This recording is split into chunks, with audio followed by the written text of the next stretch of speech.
कहते हैं दीदी शिव आज भी गुरु है, अरे देशवा के शान हो धन धन साहब हरेंद्र। धन है वो साहेब भैया के जो हम लोग के इतना बड़ा तोहफा देके गए हैं। इसीलिए कह रहे हैं शीश अपना भगवान से कि शिव आज भी गुरु है,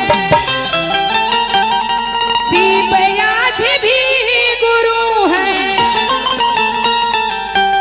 अरे देशवा के शान हो धन धन साहेब हरेंद्र। तेले बारे हो ज्ञान हो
इतना ज्ञान नहीं भैया देते तो क्या पता था दीदी कि कहाँ के गुरु बहना का है, कोई पहचान था दीदी।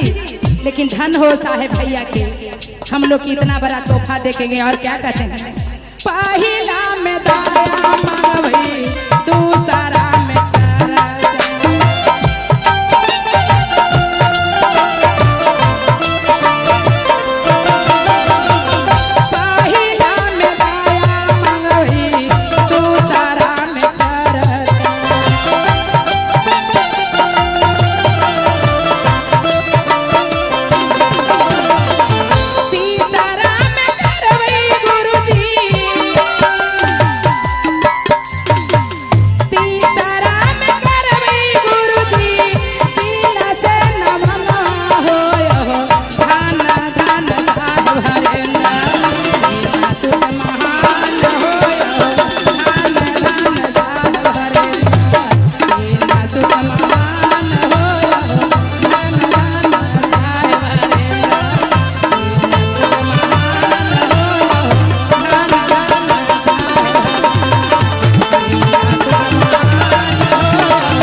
अच्छा लगा दीदी?